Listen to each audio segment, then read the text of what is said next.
Well, thank you everybody for coming this afternoon. I hope you've had a good morning and afternoon so far. It's been a busy day for me. So welcome to our lively discussion. Should you pay for the chicken when you can get it for free? No longer life on the farm as we know it. The scholarly publishing ecosystem is having to adapt following changes in funding, scholarly review, and distribution. Taken alone, each changemaker could markedly influence the entire chain of research consumption. Combining these change forces together has the potential for a complete upheaval to the biome. A panel of stakeholders representing researchers, publishers, librarians, digital security experts, and content mediators addressed such questions as what essential components constitute scholarly literature and who should shepherd them. And we're going to go around and do introductions. My name is Beth Bernhardt. I am now at Oxford University Press. Before that, just 6 weeks ago, I was a librarian at UNCG for over 19 years. So just changing roles in midstream of the program. So that's the way it goes sometimes. So I want to let everybody introduce themselves, and we'll go with James first. Okay. I'm James King. I'm at the National Institute of Health Library, the internal research library for NIH. Little brother of the National Library of Medicine on the same campus. I oversee a couple of areas, including our subscriptions and content collection development. I'm Crane Hassel. I'm the Senior Director of Threat Research at a company called Agari, where we do primarily email security. Just a little background on myself. So I was with the FBI for 11 years, primarily in the behavioral analysis units in Quantico, Virginia. Left there in 2015 when we moved out to the private sector. I worked for a company, did consumer-focused credential phishing for 3 years, built a team there. During my time there in 2017, I started doing research on some interesting phishing sites that I was coming across that were mimicking college and university library pages. Started working with law enforcement. That ended up being what I call the silent librarian group that ended up being the Magna Institute from the Iranian government, where that was indicted by the FBI and Department of Justice a couple years ago. Ended up going to Congress to testify about my research into that group, and then moved over to what I'm doing now. Hello, I'm Susie Winter and I'm Director of Communications and Engagement at Springer Nature. Hopefully Springer Nature is known to many people in this room, but we are the second largest publisher. We're the largest open access publisher. We're also the largest publisher of academic books, and we also are the publisher of Nature, which this week has celebrated its 150th anniversary. My name is Sharon Mattern-Budeker. I'm the Director of Content Management at Reprints Desk. We're a software as a service platform, and we offer an alternative from subscriptions and ILO. And we're focused on delivering content compliant content to people who are trying to bridge the gap between their holdings and subscriptions. And we equally serve researchers, publishers, and librarians. We try to mediate the content, fill holdings gaps. Great. And so this is going to be a discussion, so I'm going to ask a few questions of our group first, but then if you have some questions, please feel free to ask questions during this, because it's a very interesting group of people together. So, the farm is publishing's delicate ecosystem, right, of dependence and interdependence. So, first I want to ask each of you, what's your mission, role, and what challenges do you see your role on being on the farm? Well, you can start anywhere you want. Everyone pointed to me, okay. Don't be shy. Okay, so starting with our mission. So I think we can all agree we're in a situation at the moment of information overload. I mean, there are 2.5 million research articles published every year, so, and that is obviously cumulative. Our role as a publisher we believe, is to get that trusted knowledge, and knowledge in the guise of the latest thinking, the most relevant information, the most important data to the people that need it. Really, and enabling them then to make the breakthroughs that they need to advance discovery and to deliver benefits to society. And also fundamentally curate that knowledge for future generations. So that's our mission as a publisher. In regards to our challenges that we face, I think we're in a situation where everything's changed, yet nothing's changed. Researchers still want to progress, they want to get published, they want to be cited, they want to advance in their careers. Librarians want to make sure that they have access to the latest thinking. But that is happening in an environment where the volume of research, as I just said, has exponentially increased. And the need to then keep track of that research, to work out what is actually important, what is trusted, how to actually separate the wheat from the chaff. That has absolutely changed. And obviously the digital availability of it, how people actually then want to access that content has changed. So I think that's the biggest challenge that we face, is how content is being accessed is very different now than how it was, 5-10 years ago. And I think as publishers, we need to get better at explaining in that digital environment what it is that we do and the value that we add. And that's actually, I think pretty imperative. Different academic communities have different needs. Different parts of the world see content dissemination differently, but obviously our audiences are understandably looking at it in their own bubble. But as a global publisher, we need to be able to meet those needs of everybody. So that's, I think, one of the main challenges. I'm sure others will come out in the lively discussions, but that's where I'd like to start from. At Reprints Desk, our mission is to provide fast, user-driven access to content in a copyright compliant manner. And we're trying to bridge the gap with people that have shrinking budgets. They can't subscribe to everything. There's more and more things being published. We provide access to content that people need and deliver it in a fast way.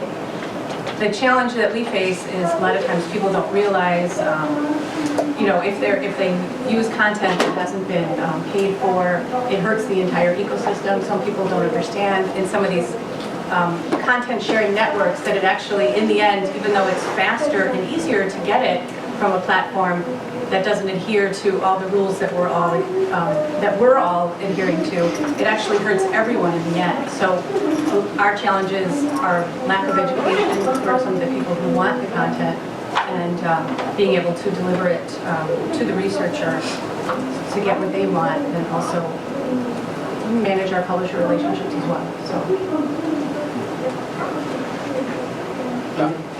So I guess based on my experience, my role on the farm would be sort of different perspective, looking at the data that is available through all of these online portals, through research, and understanding how it's needed and can be abused in, I won't say criminal ways, because a lot of times when you look at the motivation, it's not always criminal. It's sort of like an unattended ways. So when you look at things like Silent Librarian, while I think a lot of you probably in this room would look at that as a criminal act, when you look at the motivation and why that happened and why that's being targeted, it's either through the fact that they can't get access to the data like you were just talking about, or the fact that there's a nation state behind it who's targeting specific things for specific reasons. And then the other side of it is just the availability, because everything is online these days. The access to this data through malicious means is becoming more accessible and a little bit easier. A lot of the threats that we see from the virtual space, from email, is actually becoming less technical and less sophisticated and more just pure social engineering, getting you to do something that you wouldn't otherwise do. And so it's not that difficult to exploit certain online systems, especially when I would imagine that, especially depending on where you're coming from and the amount of resources and funds you have to actually dedicate to protecting your environment, in a lot of cases that's not there. So, while the data and the research and everything that's getting published is valuable and is important, the access to that by malicious individuals is becoming actually a little bit easier. So I'm attempting to wear two hats. So I've been at NIH for about a decade, and they're obviously one of the major funders in the world. So from a funder perspective, they want to foster discovery, support innovation. They want to work to build a competent and strong community of researchers. So there's the training component, both on-site at NIH, as well as through training grants and so forth.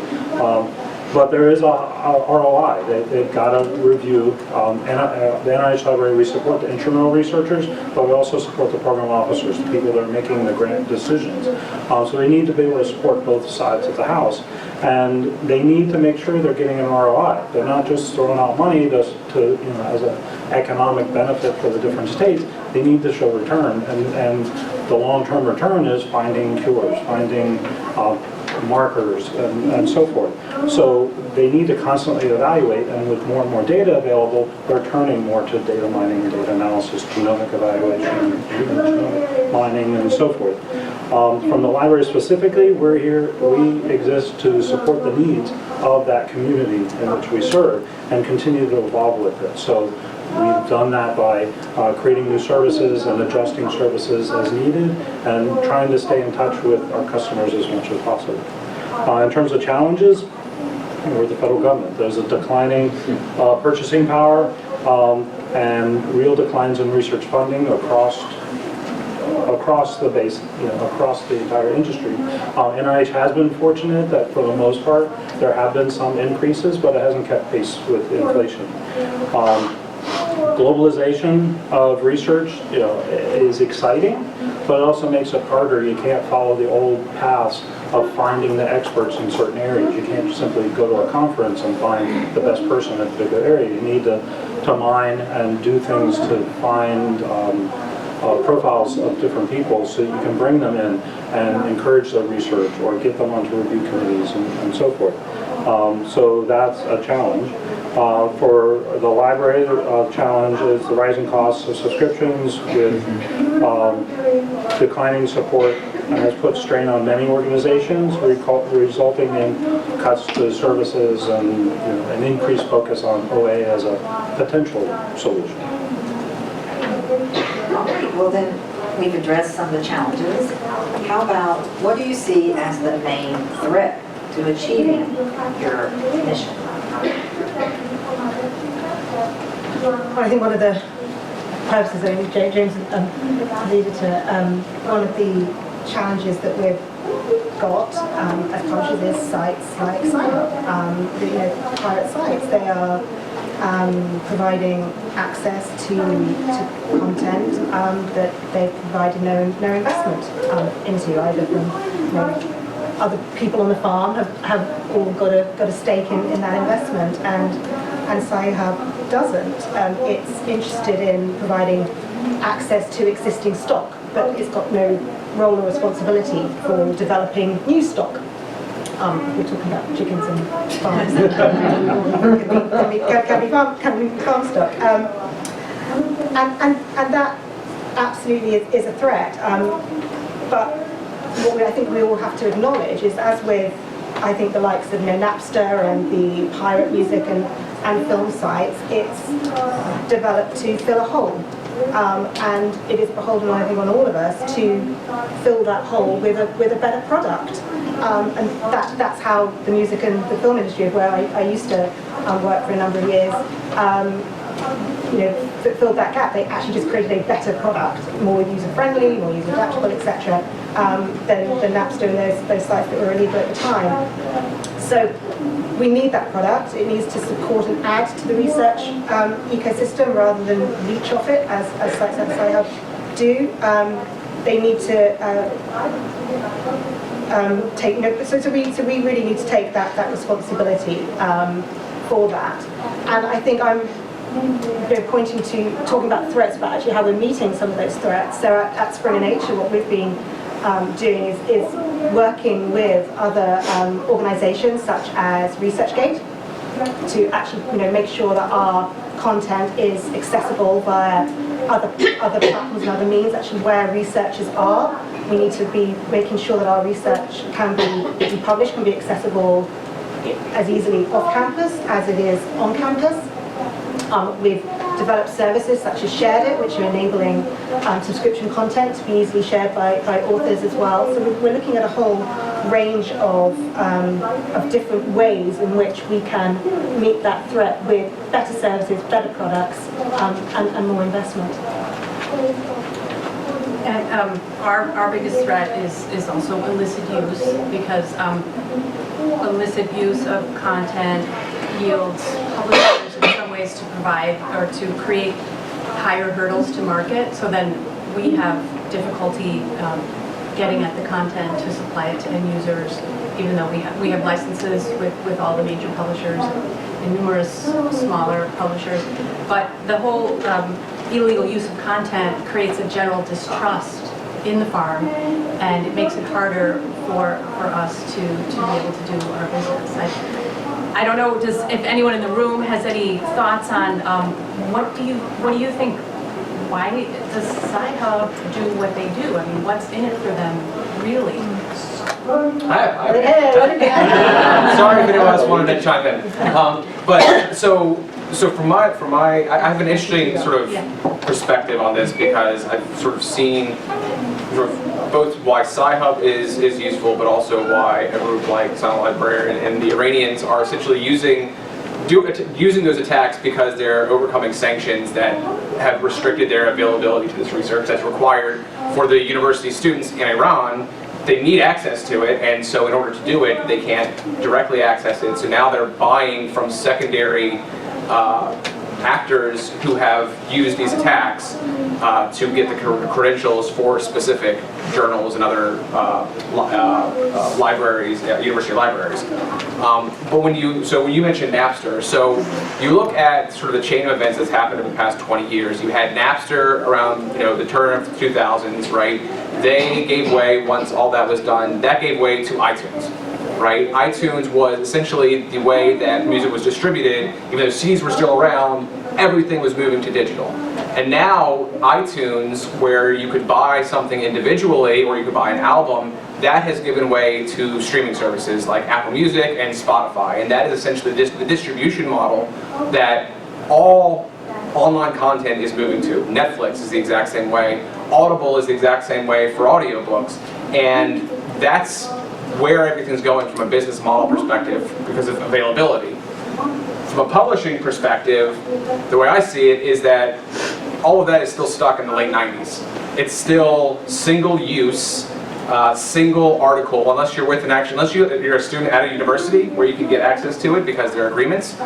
But if you're not at a university and you need access to research, like a lot of people do, you either have to pay like $30, $40 for an article, which is nuts, or you're reliant on a subset of that research that is being ungated or unpaid for.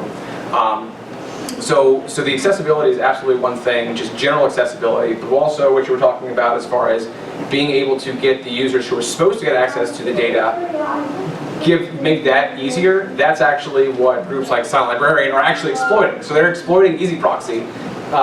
That allows people off campus to go in wherever they are to get access to the research articles. Those are the exact same services that they're actually exploiting. So even though you're making it easier, you've added a new vector of attack that other users who want to get access to the data for other reasons then are able to do. Well, how far away are we from a streaming model in publishing? But is that even what researchers, is that how they use the research? Well, we need to make it easier, otherwise people are going to continually try to, if the hurdles are set too high, people are going to start looking for other ways. But that is the reason that Sci-Hub exists, right? If we were currently at a streaming model where, or I say we, you guys, if you guys were at a model where it was economically viable for most people to get access to the research, Sci-Hub would not be around. In the same way that if Spotify were around in the late 90s, early 2000s, Napster would not be around. And so it's the exact same reason that Napster existed is the exact same reason that Sci-Hub exists today. Access. We have a question from that. Question, and we'll go, I can't remember who was, Yeah, can I posit that there might be actually another explanation for why Sci-Hub exists? I mean, I know there are a number of theories about who's behind it and what's going on, but if you consider that publishers are always interested in understanding how their users are using their content, right? And if you look at it from an aggregator perspective, and I work at an aggregator, I'm always looking at the data regarding how our customers are using the content of the publishers that we represent. If you think back decades to what Eugene Garfield did at ISI and looking at citation patterns and what he was able to learn about what was going on with R&D, and even turn that into stock market investing. If you think about it from that perspective and look at the data that Sci-Hub and as well ResearchGate must be collecting on usage patterns and what it must, the information it must be giving them, not just about academic researchers, that might be slightly less important. The data that it might be giving them about what research is going on in the world and where it's going on. I don't know what they could learn from it, but I'm certain they could learn something very interesting. And is there any, is there any evidence that that is part of the motivation behind Sci-Hub and ResearchGate? I think it's always possible that there's a privacy angle to it, where that whoever the person who created Sci-Hub was essentially a graduate student, and she wanted access. She wanted to ungate access to research. That was the purpose of it. And when you look at the primary users of Sci-Hub, I think the first or second largest population of users are from Iran who can't get access to data. And so access is the primary reason for it, just looking at the data behind it. I'm sure that there are other motivations behind it as well. Privacy and what you're able to infer from online behavior is becoming a hot topic everywhere. And there's, if you have something online and you have users online, you can infer a certain amount of behavior from their activity, no matter what it is. But yeah, but I also think, without getting into conspiracy theories too far, there is it might have started that way, but from what I hear from technical people is that the bouncing around of the access and the IP and everything now is of such a sophisticated level that it cannot just be, it's no longer the grad student in her bedroom operating this. And so, and that lack of transparency about who is actually behind Sci-Hub makes it very difficult actually to answer that question, because you don't really know exactly what data and information they're gathering. It might have nothing to do with research patterns at all. It might have something that's totally separate. But because we don't know and have that transparency, it's really difficult to answer. It does show that access is a problem. If we step back and look at how our people are supposed to get access, especially from things like this, there's a lot of hoops you have to jump through.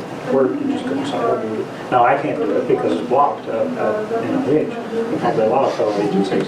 But we need to be paying attention to how our people need to access content, especially in universities. They're increasingly mobile, and how do you get in? Instead of shoehorning them into a process that we need to train them on, why not meet the information? Get the information to where they are and where they need it. I think that was a comment I want to make. I think from the research that we've seen, most of, or if not, I'm sorry, from the American Medical Association, the JAMA Network, most of the users of Sci-Hub have legal access to the content. They can get it through their institutions. They choose to go to Sci-Hub, and I think there is, an accessibility issue within their institute. It's not just all publishers, it's also how the institutions set up library access. It's a combined issue. But the fact that researchers don't actually have access to content, it is certainly true in some areas. But it's not big. I don't know that that's the biggest issue right now, really. Even in Iran, even with sanctions, Iran legally can, a lot of the content we all publish, they can get access to it. Chris Bennett, Cambridge University Press. James, you made a point about budgetary constraints, and that's the hard fact that underlies a lot of the conversations we're having in this area at the moment. Is it not simply the case, question for the whole panel, that a move to open access will solve not only the copyright problem, but also the budgetary problem? Not from what we saw at the keynote. Yeah. I mean, the keynote pointed out a big hole that I have concerns about moving to a published, the author pays type model, because first of all, that's corporate work off the hook, because they're primarily users, not writers. It shifts the balance, and I think from a library perspective, we're putting the burden on the people we're supposed to be serving. We're adding the complexity to their side of the ledger instead of us taking care of it. Now, yeah, we could do a thing where we pay for their APCs and so forth, but I think philosophically, we need to think back about what's the role of the publisher and what are they supposed to be doing for us, the brand that they bring to it, the value and the trust and so forth. And I think libraries need to do a better job of getting the funding that's needed to be able to provide those services that we provide. I mean, no one wants to hear that, but the libraries aren't getting the funding, and for 20 years we've been hoping on open access as being that solution, but it hasn't realized yet, as they said at the opening. A lot of publishers have pointed out to me that not everything they publish would even get open access funding. It just wouldn't be funded. So then those research outputs wouldn't be published. Especially humanities. Yeah, I mean, and as you know, Chris, there's areas in the world that are nowhere near as advanced as parts of Europe are in terms of making that transition to open access. But also, I mean, I haven't looked at the numbers recently. You know, my understanding is that on site there's a lot of open access material as well that's on there. Now that's... Does it matter? It's just because it's easy, that's what it's easy to go there. It is easy, and actually I think it does matter, because what Sci-Hub doesn't do is like link to corrections. So I think there is a protection of the scientific record point around Sci-Hub as well that we haven't really touched on yet today. That the confidence, and it goes back to the point I made right at the start about the role of the publisher also being about curating the scientific record and actually protecting that. And actually Sci-Hub doesn't do that. It doesn't, make those links and make those connections that, on Springer Link and Nature.com, on our platforms that it does have. So clearly, Springer Nature fully committed to making the transition to open access. But I don't think it's the reason for that is to solve the Sci-Hub problem. I think we've got to do better services, ease of access. Across content, rather than just thinking actually open access. So that's my personal view. If I may. You go ahead. Please do. You're all fundamentally assuming that the payment model is not going to be materially different. However, you just talked a couple of sentences ago about a Spotify type model, a streaming type model. If you combine that with open access and you're no longer operating in a one-for-one APC per content unit based system, isn't that a solution? Potentially, but at NIH we download, big NIH, downloads 21,000 articles a day. I don't want to pay that by the drink. I like some of these big unlimited use packages that I have access to. I've got very good cost per use deals right now. I don't want to move to a completely use-based, because then ultimately what that will mean is you have a set budget, and you get to August, September, near the end of the fiscal year, you start running low on money, and the choice is going to be add money or tell people stop reading for a while until we get to the new fiscal year. I don't want to do that. That's not our mission. And I think ultimately, I think research was done and showed that actually that's a model that librarians and researchers would want. Then I think as publishers, it should be something that we would look at. But I just don't think that is actually how the research is actually being consumed at the moment. No, I will add, reprint desk fits in that model where I don't unlimitedly use everything that we subscribe to. There's some that are very heavily used, there's some that are moderately used, and then the things that we don't use at all, we don't subscribe to. So for that moderate, where the low regular subscription price, where that doesn't make sense, then getting some sort of token-based access, yeah, that makes sense, and we have that.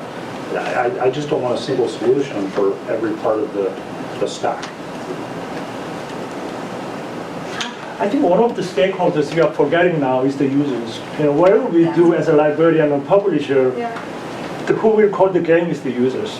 For example, use of Sci-Hub, because it's easy. You just type this article title, you will get the PDF in the next screen. Unfortunately, we library, we do not provide that kind of user services. And also our patrons do not care what they are doing is illegal activity. They just, I'm doing a research, so whatever I'm getting is legitimate things. So we have to think about how our patrons start their research, for example.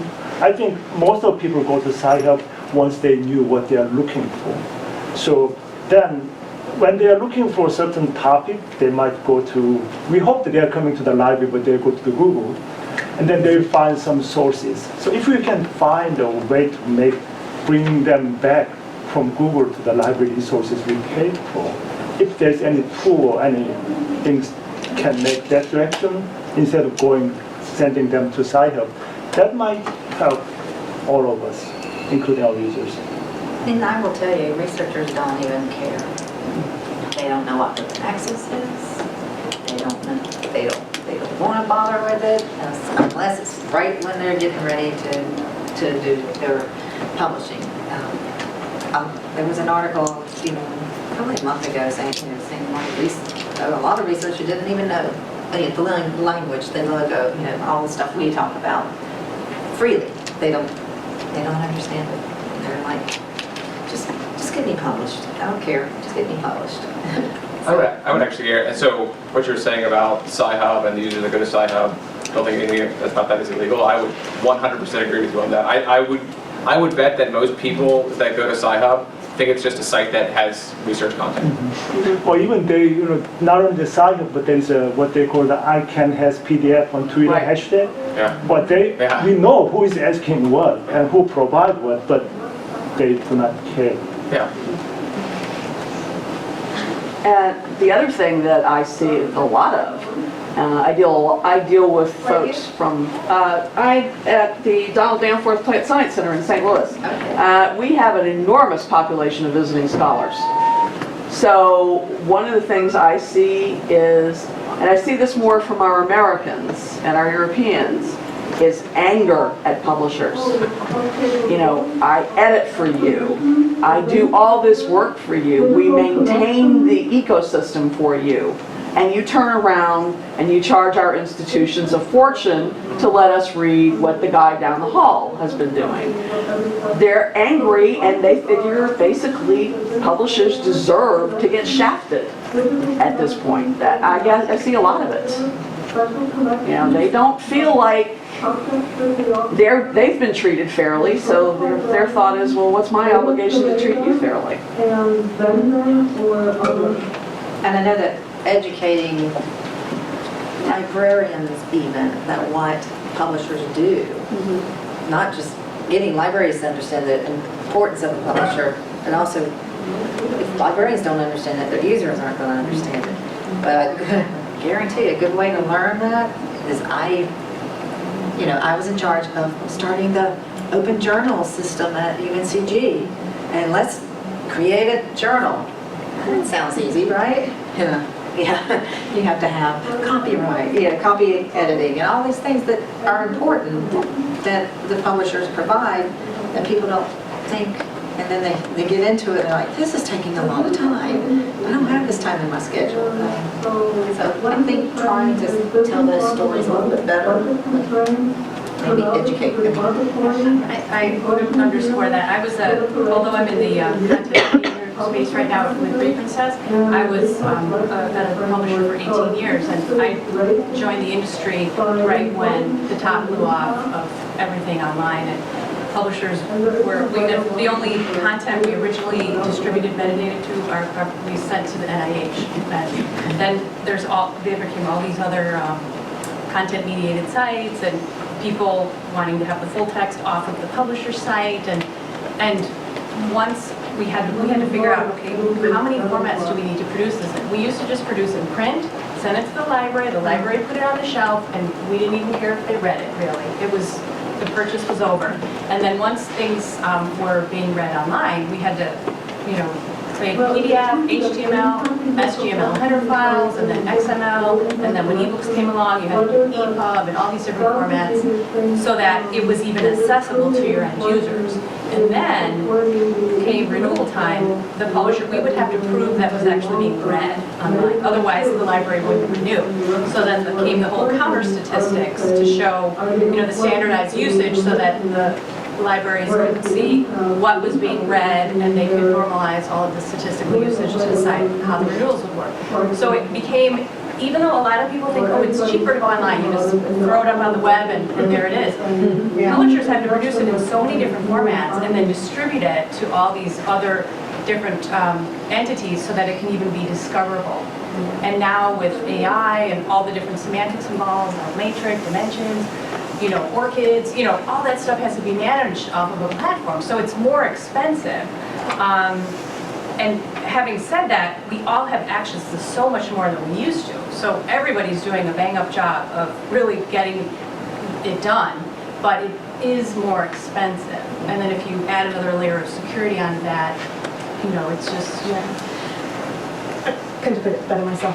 And be rest assured, you know, the people who work in publishing are passionate about research and about making sure that that research is the best it can be, that it's properly quality assured, that it's been peer reviewed by the right people, that it's being tagged with the right metadata, that it's reaching all the right institutions that it needs to be reached.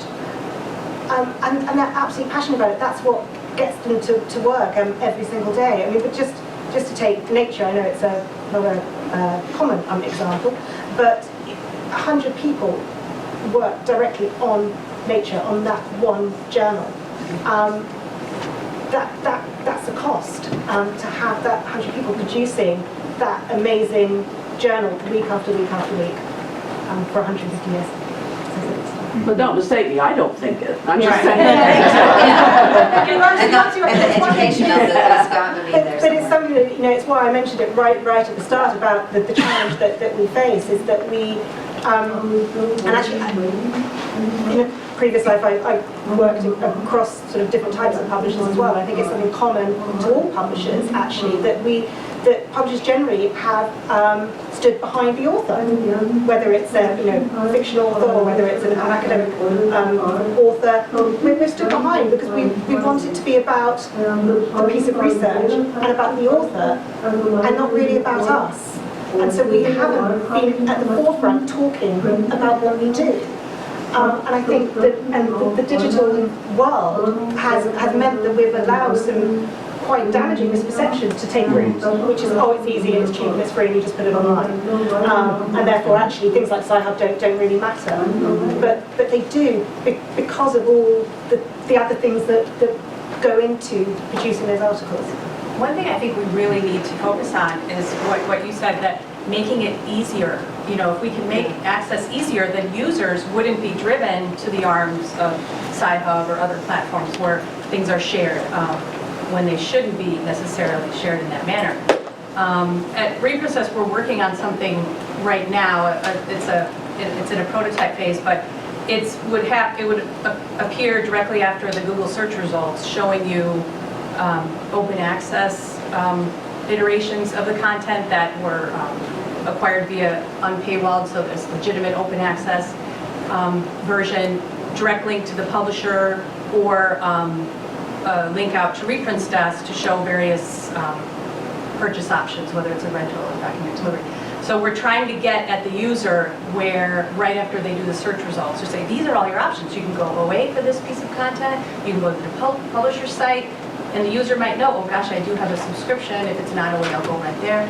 You know, but it's all about education too. I mean, I think at the end of the day, so access is the issue, and there it's in different little pods or herds.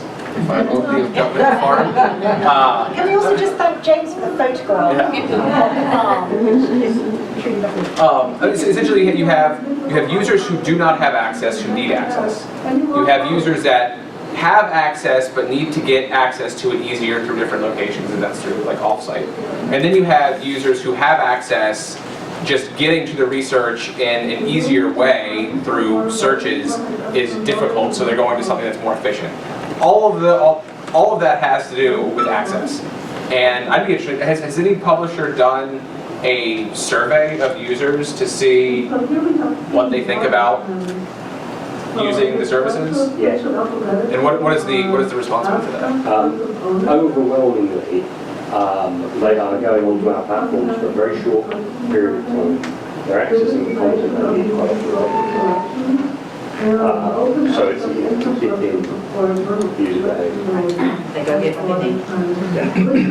And they quite often take a route that takes them to the print, funnily enough. Whether that means printing it out or if it's a piece of long form reading, they'll want to go and obtain that artifact, buy the book, read the book. And that's why, you know, the PDF is still king in the research community.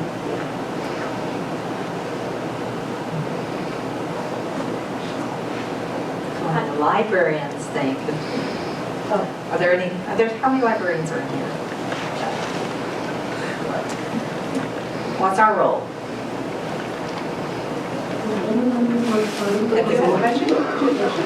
Oh, you had a question? I had a question, but it's fine if you want to pursue. No, you go ahead. I guess We can always come back to that. Think about it, guys. A thought popped into my head from earlier on in the conversation when Susie was talking about sort of the role of publishers in uploading the scholarly record, and I thought sort of meandered into, so Sci-Hub has no obligation to correct the scholarly record if there's retractions, expressions of concern, corrections to be made. But is there a potential for them to take that one step further and some potential for spreading misinformation and fake science? Is that actually a real existential risk to the scholarly record and to the validity of research? Have you read Rick Anderson's post on the Scarlet Kitchen? Yes, I About, have. yeah, his research that he did, Yeah. seeing who was going to actually quote the bad science. Because we don't know who these people are. That's a really good article if you haven't read it yet. It's a very light and whoa. I don't know about Sci-Hub specifically, I mean, I'm sure they could, but I know that there are other publications out there that are unvetted that you just submit something to and they'll essentially publish it with very little validation. And they're all open access, right? So no, you don't have to pay for it. There are articles out there, I know I've seen multiple news reports in the past where things have been posted on there about studies and trends and all that stuff that are not correct because there's no good scientific methodology behind it. I'm sure you guys probably know more about that, but that's one of the difficulties with you have no open access and it's not easy to access certain research that has been vetted because now you have these other avenues, these other publications that can come out and say, well, this is all free, you can have access to it, go at it, and it looks legitimate, it looks like it would be okay, it sounds like it would be vetted by by reviewers, but it's not. So I guess there's an obligation on all of us publishers, librarians alike, to make sure that that version of record is protected and that science or otherwise is validated. I was really hoping the one that said chocolate, if you eat chocolate, you lose weight. Actually, that's a really good one. That'd been awesome. Well, the next question when you talk about that is that then we get into the whole issue of preprint servers. And I think that so far, this is just anecdotal from my side of it, is that it seems to be improving things a bit, the acceptance of preprint servers, because it is doing a bit to get rid of the junk science. If the preprint server is the legitimate, accepted route for starting out open, then people, if they are adopting it, will go there first And because that's basically crowdsourced reviewing, there's less of a situation where things fly under the radar as bad science. But I think that those servers have a long way to go to improve their indexing so that people actually stumble on that stuff when they're doing searches. And because right now, I do a lot of analysis of this, and I find that what I try to do is I try to mimic the searches my researchers do. And what I find is very often you don't see the preprint server stuff when you're doing that kind of thing. And you need to be able to see it, because if you, that will help with getting rid of the junk science, I think. We hope. We hope. I think the preprints is a really interesting development, and at Springer Nature we do encourage our authors to post their research on preprint servers. There are a couple of instances that you have to put a bit of a caveat around that, and actually part of my team is responsible for content promotion, so promoting to New York Times, Guardian, etc., research that we've published. And I think there is a concern if the scientific journalists are going and finding things on preprint servers that haven't been peer reviewed, haven't gone through everything and been published. And I think particularly in health and medical research, I think there is concern that you could get public health scandals and scares that come up in those newspapers, because if people are reading them in mainstream media, they're going to think that they've actually been through all of the right processes that they should have been. But I think if one of our roles as publishers is to make sure that research gets out there as fast as possible, to enable it to be built on and to aid future discoveries and further research, then preprint servers have clearly got a very important role to play in that.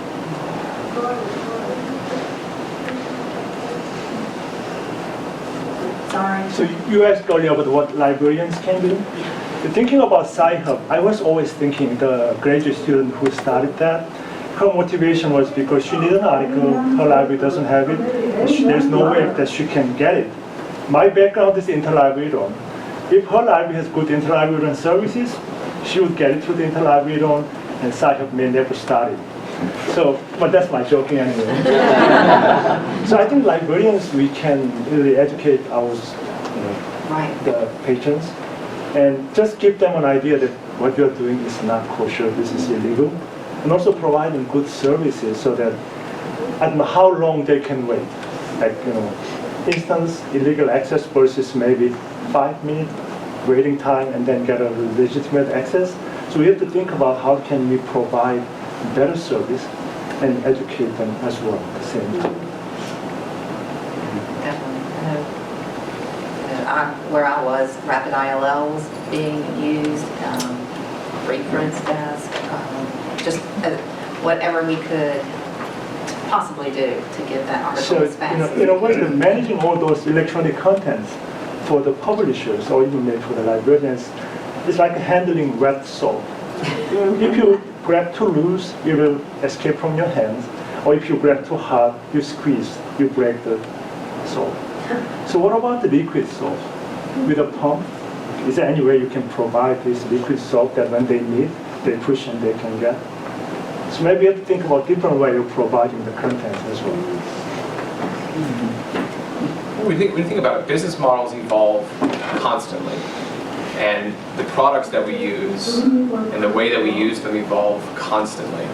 And from a completely outsider's perspective here, what seems is that the adaptability of content access has not been very flexible. The model by which getting that to users has not advanced as quickly as other models of content, and I think that seems to be the issue that is causing other issues.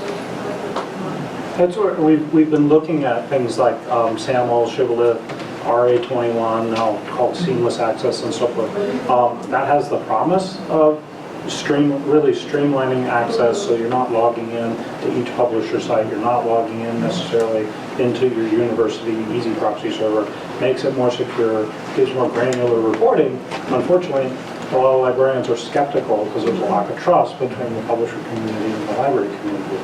I do think that we need to evolve, and we need to make access make sense from our customer, from our users, from our patron perspective.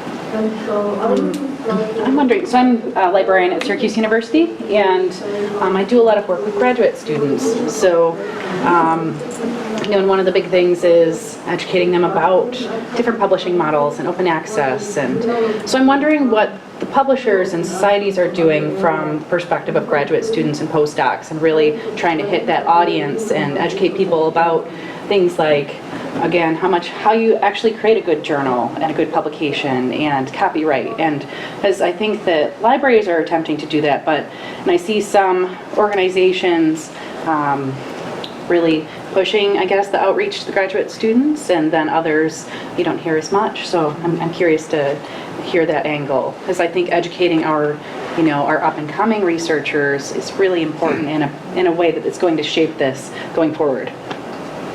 Sure. If I can just share my experience with educating students from the Seismological Society of America, we're definitely doing a big push and have received really great feedback on our mentoring programs, where we ask for volunteer seismologists who may have been in their field for a while to mentor students. We match them up with like career skills and skill sets that they're experienced in and would like to know more about. And that, I mean, of course it relies a lot on volunteers doing it out of the kindness of their heart, but that personal touch has made a really big difference for our students. So I wanted to build on that, sorry. To me, that raises the fact that society publishers do a lot beyond just selling journals. They use that money and they help the discipline and so forth. That's something that's at risk with this idea of flipping the script and making everything zero profit and all open access. You lose all of that societal benefit to all these different disciplines, the training and mentoring, the conferences and so forth. So we have to be careful when libraries are attacking publishers and calling them evil and all that stuff. So I can talk to that too. I work for the Academy of Management, so we publish the top journals in management and organizational behavior. And what we've done is we've started to chip away at our authors thinking of us as a publisher. We self-publish. And what we do is we get them involved in the publication process from the beginning. So it includes looking at their research, formatting their paper for submittal into our journals, and then after it's accepted, pushing it out through theirs and our social media channels, hooking them up with PR that'll help them promote their content. So we've tried to do it so that we're a partner with them from when they start their research to long after when they finish. And that's helped because we self-publish, but our authors still think of us as a publisher. So the more we can help them do what they want to do with their research throughout the process, the more they're likely to not go to ResearchGate and post their content up there. I mean, I had an author we were working with, and I'm like, let's push this out to social media. He's like, okay, I'm putting it on my channel. And he linked it to his article on ResearchGate. I'm like, you can't do that. You have to come to us. And he's like, well, that's why I'm doing it, because I want you to help me facilitate my research getting out there. So I think that's a little bit of what's helped us do it. That's great. Similarly, at the Seismological Society of America, obviously seismology is a relatively niche field, and we're also self-publishing, and we're working on an author toolkit to give to authors so that they can copy and paste to share their research with their colleagues, and that's been getting really good initial responses too. I know this is true of Susie too. We put a lot of roles into author services. So we'll come into your institution, we'll do training seminars on better publishing, what good publishing means, especially in this environment. It's becoming more and more important to demonstrate the value and indeed use that value changes. Something else we've done is create a service called Author Hub, which is a platform that authors can come to and draw down a lot of material about academic authorship and plug into our services. Some of those are paid, a lot of it's free. Yeah, and actually, at Spring and H, we have a nature careers service as well, which the website which provides an awful lot of advice to students and postgrads, postdocs as well. I'm just trying to get IEEE to plug here, but we have a team of client service managers that are all librarians, and originally you think of client services and doing training on the product, and they do far more of entrepreneurship sessions and authorship sessions, and they have built websites, as you alluded to, that have a lot of tools for authors that our non-subscribers can go to, and it includes tools like PowerPoint tools and just useful free assistance for prospective authors or folks that are trying to publish. So, and that's all. Again, it's all done above and beyond the subscription or whatever the fees involved. Drum roll. No, I know. The song is in their heritage. Oh, funny. So I guess we'll have to talk louder now. One common thread I'm hearing everywhere is it's collaboration is something we need to work better at, and also education, so that we're all aware of what everyone contributes to the life cycle of research. And when I've heard at some conferences, some even on occasion librarians will actually encourage users to go to Sci-Hub. If the big Elsevier deal gets canceled, they're telling users, "Well, just go to Sci-Hub and get it." Now, is Sci-Hub really free? I mean, is it? I mean, there's always that adage that if something is free, then you're actually the product. So what is the cost of Sci-Hub to us if that's our go-to? From your perspective, if it's free, what happens then with the credentials that get stolen or voluntarily handed over? So I think there's definitely a financial, and I was literally just thinking about this. So with Sci-Hub, it started out as an idea for a reason, right? And there was no financial backing or motivation behind it. I would guarantee by the time, as old as Sci-Hub is at this point, that there is some built-in financial motivation behind it, whether someone's funding it for whatever reason, or they're monetizing something they collect. And I think the challenge is, the further we progress with this, the more difficult it is going to be to break that down. Because once you get into financial motivation, you're doing it to make money, and it's doing it to make money for a specific reason, for to make a living or whatever. It's the same reason. So my team right now, this is completely off topic, but my team right now is pretty much, we engage with West African email scammers every single day. And they do this because in Nigeria, they have to. This is what they do to make a living, and it doesn't matter what you say or what you do, they're not going to stop because this is their job. It's going to be the same thing with those types of actors where you've built in this financial motivation, they're not going to stop because that's how they make a living. But as far as monetizing everything, so the access is pretty straightforward, right? But I would certainly say that if you submit your credentials, so Sci-Hub can use it to then start doing. It wouldn't surprise me at all if they're using those credentials for other purposes as well, reselling them on other markets for password reuse or credential stuffing attacks. That would not surprise me at all if that's happening. This drum roll is really appropriate for this. Maybe weird. It keeps going. Drummer my guitar. Waiting for a symbol.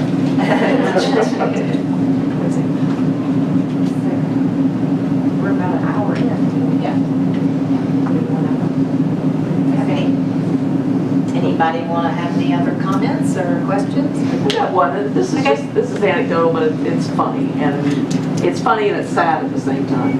This was said to me by an extremely well-respected senior scientist I will not mention names, but said to me, you people, meaning library people, you need to stop playing bad cop all the time.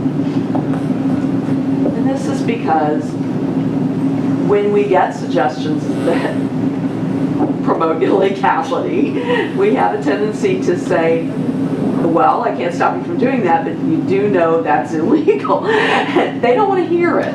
And they keep saying to me, what was said to me in the course of that conversation was, you have to spin yourself in terms of making things possible, not putting up roadblocks.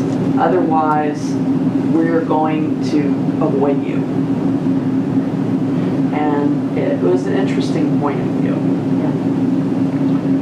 So I'm curious then how that relates to the comment we just heard, that it seems to me that part of the missing piece is that users need to be aware of the security risk involved in what they're doing. I would think so, yeah. Not the bad cop thing, but the FYI, you're putting yourself at risk. Yeah. I don't know. I do think there's another potential motivation or use for Sci-Hub, and it's in data mining. Yeah. If I want to do full text data analysis on a specific discipline, right now I would have to set up agreements with 10 different publishers at least, and use their data agreements and get the data down and so forth. But if I could go to a place like Sci-Hub where there's no paywall, then I can get that stuff. But not the full text necessarily. Nobody's mentioned ResearchGate in the course of this conversation. Right. Yeah, we've got a pilot going with ResearchGate as well, but yeah. But the Crossref is, but I'm sure they are probably using Sci-Hub as well for those purposes, but there are legal alternatives even for things like that.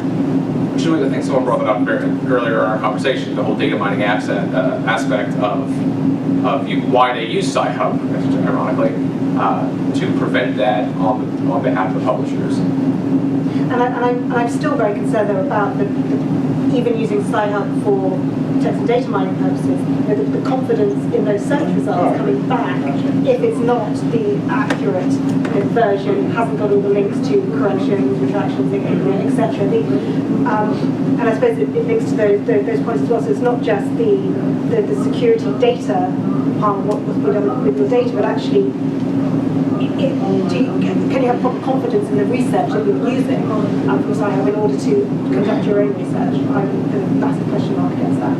It ends up diluting the quality of the research over time, for sure. We put a lot of energy into library websites and publisher websites, but in the end, I don't think the user cares as much. They just want to get to it and they want to be able to look to find all of the relevant stuff that they need.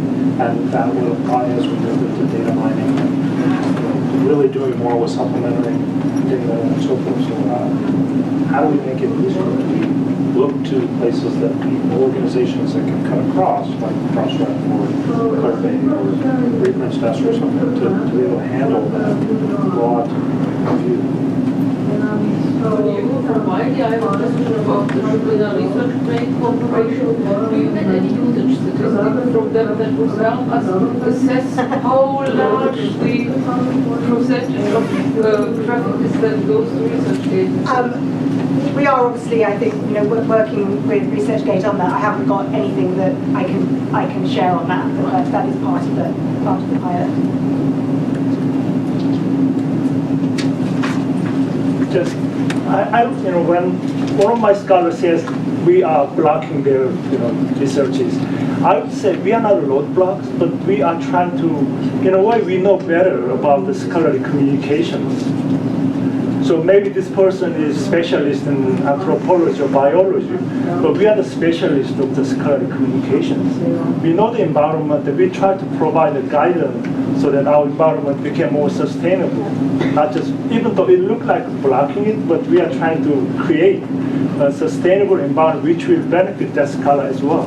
Even though that scholar might find problem now, but in the long run, that person could be a victim of this unsustainable environment. So maybe we have to pursue it this way.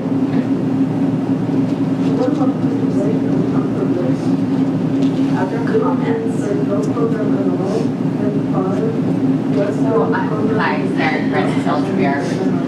So I'm wondering with the librarians, so I'm hearing a lot about education and educating the users, providing them with good service. And then I heard Jane, you were talking about how librarians could be skeptical of new technology and ways to get users to have that content in a very seamless way and single sign-on and you know, we do need it because I think that that's also a way to not only just provide that ease of use, but then also could in somehow or some way also protect that user from malicious activity. And you know, I don't have all the evidence to support that theory, but so the question that I have for the librarians are, how can we work with you to educate your users? How can we collaborate? What is the best way that we can engage in these types of conversations? I'm going to bring it back to the graduate student point again. A lot of you mentioned static content on your website. They're not going to go to static content. We need to engage them. So working with us on trainings and doing better, again, collaboration, communication, education keeps coming up over and over, and providing that static content to me isn't enough.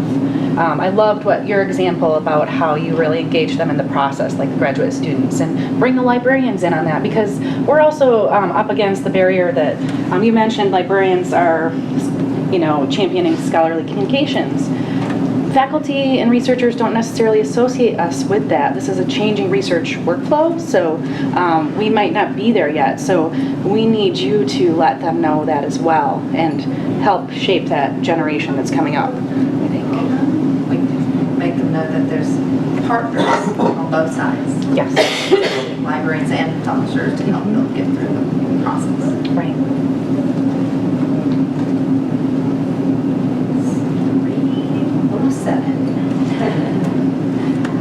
Anybody else? Have any more thoughts? If not, it's almost time to finish it for the session. Thank our panelists for helping out today. Good discussion, I think. Haven't solved the world's problems yet, but we will get there. We've opened up the dialogue a little bit more. So. Yeah. So thank you guys for participating and being here this afternoon. I don't think